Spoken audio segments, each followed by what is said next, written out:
Is a guide for helping out the homeless. If any, actually, I don't actually know where Cam is right now, but if anybody's seen Cam or want to help other people who are in a bad situation, this is a step-by-step guide how to do it. Get them back on their feet, and we'll talk about the background, finding resources, creating a sustainable plan, and hopefully you can make a meaningful difference in someone's life. So, first, to get their background. So, personal information, name, where they're from, where they sleep, how they travel, do they travel, where do they sleep at currently, what do you do in the wintertime if you know somewhere cold in Minnesota, kind of the daily routine, history, if they have a record. Usually everybody's been very honest with me. They either tell me if they're on drugs, what drugs have they done, have they tried rehab, have they tried going to the Salvation Army or, Catholic charities. Usually they tell me. I don't know what the everyday, what everybody else experience is like. Not really a threatening guy. I'm like 5'7", so I usually wear sweatpants all the time. So even when I met Crazy Tony a couple years ago, he thought I was homeless just because I never really dressed that nicely. I don't really like attention. I'd rather be like a fly on the wall, which I was actually going to call this fly on the wall, but that was already taken. But I don't know. My experience, everybody's just usually been 100% honest with me. Probably 90% of people I've talked to. Family connections. Do they have any family or kids? And what has their family members helped them out? Are they supportive? Can you see your kids?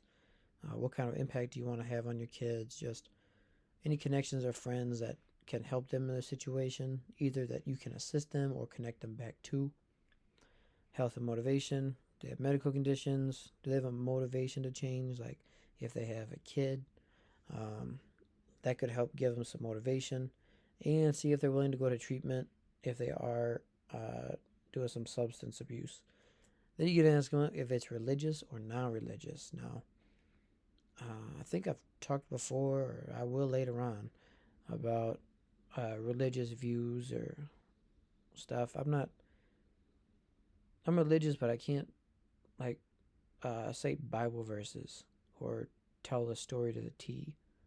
I won't go into all that, but the religious ones are going to be hardcore, but it could be a turnoff for people because they don't want to get like hit heavy with the Bible and stories and stuff like that. There's some people out here who are walking around Dinky Town praying for people, which is fantastic, but it was seemed a little bit like too much of their personality. Maybe they're a little bit more outgoing than me, but I don't know, it was a little strange. And Kim had the same thought, but if they want to do a little bit more relaxed, you can do non-religious. They'll still allow you to smoke some cigarettes in some places and give you some more freedom. But the religious ones are usually pretty hardcore. Can't call it all. This is on certain days, curfew, no cigarettes, no nothing. So see if they're willing to do that. That's probably a good first step, at least to get them out of the environment that they're already in, especially if it's substance abuse. Documentation. Give them a notebook to write down their goals and track everything. So it depends how uh, in depth you want to go with them, how much of a role. I know when I've talked to people, I gave some people my little notebooks. You get cheap ones at Target or Walmart for $2. Hand them that, so they make their own goal, write their thoughts down. Usually, I'll give them. Uh, I wouldn't recommend this, but name, phone number, email. Usually, I just point to where I live at because there's a couple around here. I'll just point out like I live right up there, so if you need to cook something, it usually never happens, but I always like to offer it. But with Cam, obviously, I'm very involved with him, or I used to be, because I don't know where he's at now. But I told him to write down everything that he did besides go to the bathroom. So I want to know exactly where he is, what he's doing, who he's hanging out with. Usually he lost a notebook anyways, but it's worth a shot. It's $2. So, and you can track their responsibility or how on the ball they are. Oh, you can read the bottom there. Just basically know your scenario. Finding essential resources is the first steps. Connect them with food banks, or if you want to, provide cheap meals occasionally. Tom out here, he always wants to go to Potbelly's or Tom's Diner. I don't eat out like that. So I usually offer them like cereal or chicken and rice. Warm it up for them. Same thing with Cam. I'll have Cam over though, a little bit different. Otherwise, there's food banks, which is I don't know. You can get them food banks for canned food, but obviously can't really cook it. So I know like that one of the churches in Dinkytown here, they provide food outside, and a lot of it's like Kraft mac and cheese. How's somebody gonna cook that if they're living on the street? So food shelves though are different.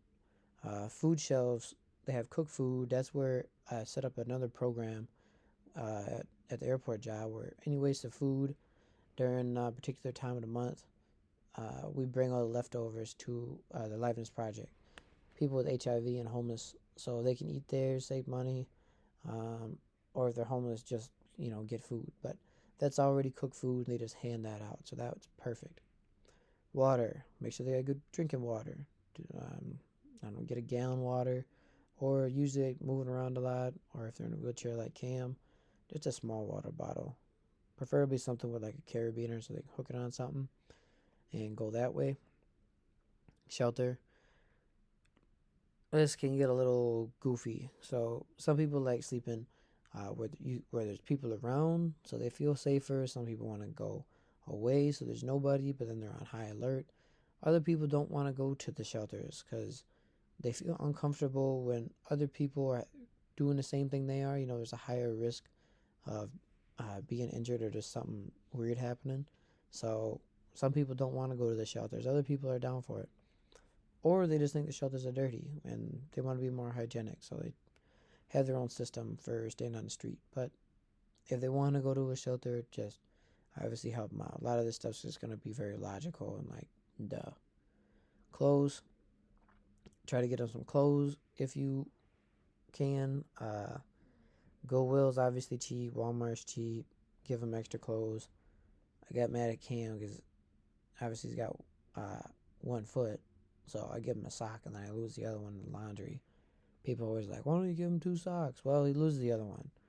So now I got 6 pairs of socks with no partner. But you can give him some of your clothes. Usually, like, don't give him real terrible stuff. I mean, if it's winter out, give him some warm stuff, even if it's bad. But uh, they like dressing nice too, or some people do. Otherwise, other people, kind of want to look more run down because they might get some more cash. I mean, any help is fantastic. If they don't take it or they don't want food, water, and stuff, it's fine. They want to be more independent. Just let them do their thing. You don't force your way into it.